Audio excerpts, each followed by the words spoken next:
future is now. Hi, everyone. Welcome to this podcast episode. Happy to have you join me once again. Listen, this time I want to talk about something else from my book, Super Crucial Human, where I want to actually get you to think about, and I'm going to pause between the questions that I'm going to pose to you here, but I want you to think about some of the questions you probably already asked yourself in this post-pandemic reality. But I'd like you to think about them even more deeply, because what we're seeing is at the core of the great reevaluation, or some calling it the great resignation, or let's just call it the great wave of people, deciding to find something better in their lives. That at the core of that has been people reevaluating their lives. I've shared openly that me and my family made many choices throughout the pandemic. And for me, it was cumulative. So husband had multiple health issues, grandson almost died, business completely altered. I went, as many of you did, went from traveling to not traveling, a combination of events. And I also had my own health challenges during that time as well. This was in early 2020. All of those accelerated my introspection, my evolution, and I would even say my spiritual journey, because I've been asking myself deeply existential questions for over 20 years. It's part of being a coach and a consultant and doing what I do for a living. But all of that got accelerated when the pandemic hit. And what I know in working with thousands of clients, thousands of people, just like you listening, is the same is true for all of us. It's a collective humanity experience that we're all going through. And depending on where we're at in our lives, our answers to the questions will depend on our circumstances. And so there is no right answer to any of the questions I'm about to pose to you. They're deeply personal. But what's fascinating about it is, even when I remind myself of these questions, because I ask myself these questions every single day, it's like a new answer emerges or a refined answer emerges. So I'm going to ask you some of the questions directly out of my book. This is on page 48 out of my book, Super Crucial Human, which can be found on Amazon and wherever books are sold. And again, just listening and thinking as I go through the questions. All right. So the first question is, what is important to me at this stage in my life? So what is important to me at this stage in my life? Give you a few seconds to integrate that into yourself. And then I'm going to answer you from my vantage point. So for me, what's most important to me at this stage of my life is my health. Secondary to that is the health of my family. And then from there, it's to live with presence in both my life and in my work. And as a Zoomer / Gen X cusper, I used to be go, work, to the detriment of my own health, but also to those that I love. And so what's most important to me now is choosing my life and my health and my quality of life, and then bringing the value of that to my work. Let's go to the next question. What are my priorities? Now, this is a tricky question, because as a coach, and by the way, when I coach people and ask them these questions, a lot of times they'll say what their priorities are, but then I'll ask them questions about how they're living their life, and how they're living their life is not matched up to those priorities. So we could say, for example, and I'm guilty of this, I could say my priority is my family, and then I'm not taking any downtime, or I'm not, my daughter invites me to go for lunch and I'm too busy, so it's like, what are your priorities, and are your actions lined up with those priorities? So I can tell you today, my priorities, similar to what's most important to me, but my priorities are that every day I resource myself, whether that's through my morning meditations, which are my Bible. I have to have my morning meditations, whether that's, I have to move my body somehow, some way every day. So whether that's a 10-minute stretching session, maybe it's a full-on yoga class, maybe it's a walk out in nature. Those are my priorities. And I have to honor those, because my own health and well-being allows me to be my best in my life and in my work. Other priorities is my partner, my spouse, setting time aside always to be present, to enjoy, to engage, to dialogue, to make that time, rather than get caught up in all the things that life has us do. errands, grocery shopping, all those things. And then my other priority is to make sure I'm super present for my family, my daughter, my grandkids, and making sure I spend time with them. And by the way, our priorities come out of our life experiences. And so for me, I first had the lesson that life is too short in my early 20s when my dad died. My dad died, he was the age of 43, I was 20. So at 20 years of age, I got that life is too short. Anything can happen in a millisecond. Make every moment count. But that doesn't mean that because I had that experience, I lived that. I am living it now. And that's part of that. What's most important to me? What are my priorities? So I pause for you to ask yourself, what are your priorities? Okay. The next question, which is in alignment with the first two questions, is what do I value? Now, again, tricky question, because what you value, if you're not really valuing it, then you're not going to actually be honoring it. So what do I value? Well, I can tell you, I value truth. The people that I have surrounding me, I want them to be truthful, honest.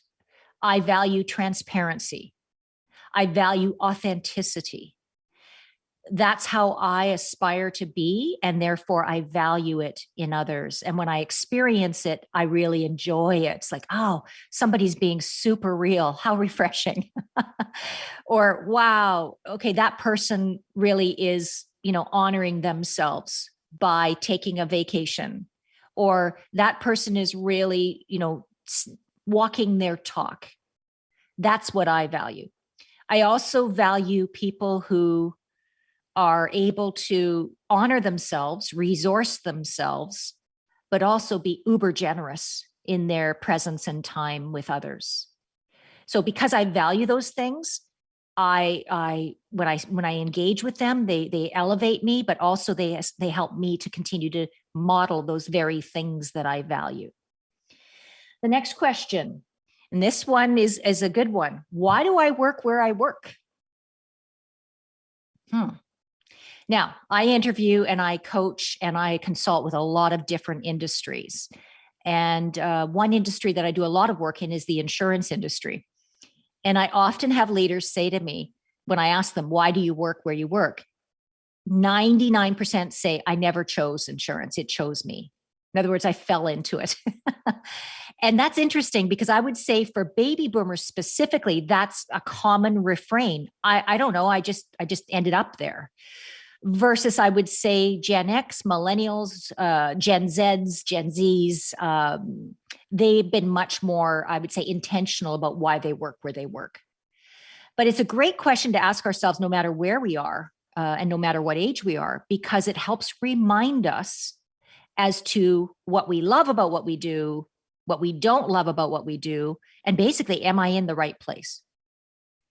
So just the other day, Mark, my producer, and I were working on a virtual in his studio in Deep Cove. And I was saying to him, some of the things about my business and such, and some of the things I enjoy and some of the things that I find challenging. And because he's someone I value and he's always truthful with me, he's like, but you do what you do because you're good at what you do. And when you do it, you know that you're helping, you're adding value, you're doing what you're supposed to be doing. So sometimes when we ask ourselves that question, why do I do what I do? Sometimes you need to ask other people so that you can get that perspective of, oh, right, okay. Especially in those times where we're questioning whether we're on the right path or whether we should still be doing what we do. So that's a great question. Why do I do what I do? How much work is enough work? That's a super question. Again, I would say that for many of us prior to the pandemic, we're just motoring 110 miles an hour, just giving her. And I know for me, I've been to burnout before, by the way. I'm in my 50s now. And in my 30s, I experienced burnout. So I knew the warning signs. I know the warning signs personally. I also know them in the clients that I serve. And I knew that I never wanted to go there again.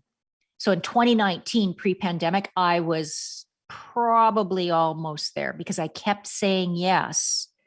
And I had gotten away from my priorities.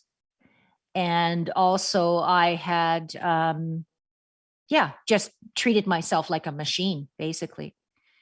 So now I can tell you the pandemic, one of the many gifts it's given me personally is how much work is enough work.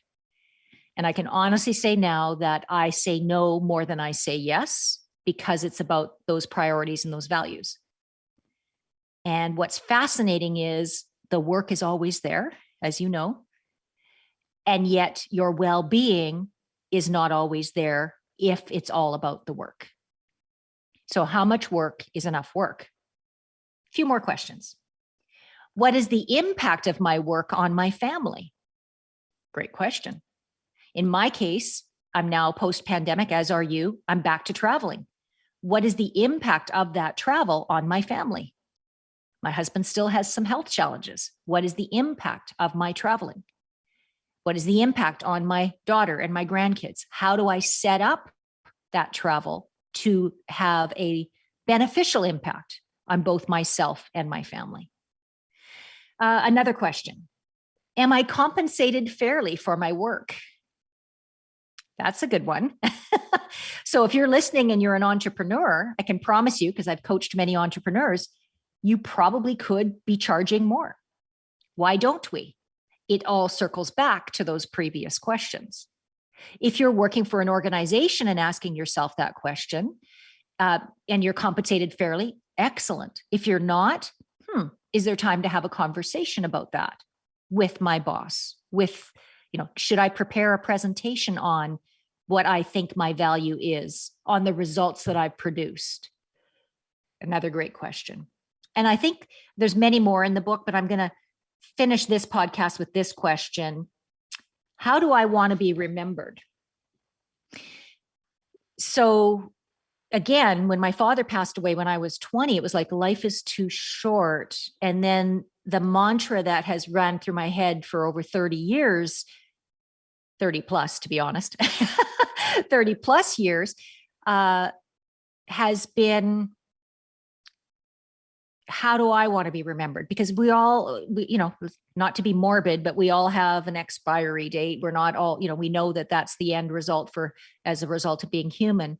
But what are the things that I want people to remember about me? And what would you want them to remember about you? And so I think that leads us to another Maya Angelou quote, which is, people will always remember, they won't remember what you do or say, but they will remember how you made them feel. And that's how I want to be remembered, is, did I inspire? Did I encourage? Did I love? And I think that's pretty universal. So I hope those questions are in your mind. And if you want to have a re-listen to this one, or you want to go through all the questions that I pose in the book, including the exercises, go find the book, download it, buy it. I am super excited about what this new book, Super Crucial Human, is doing for my clients and for those reading it, in that the biggest goal I had for it was to pose provocative thoughts and questions so that collectively we can all be better humans. That's what I aspire to be. And maybe I even wrote the book for myself. Thank you so much for listening to this episode. We'll see you at the next one. Take care.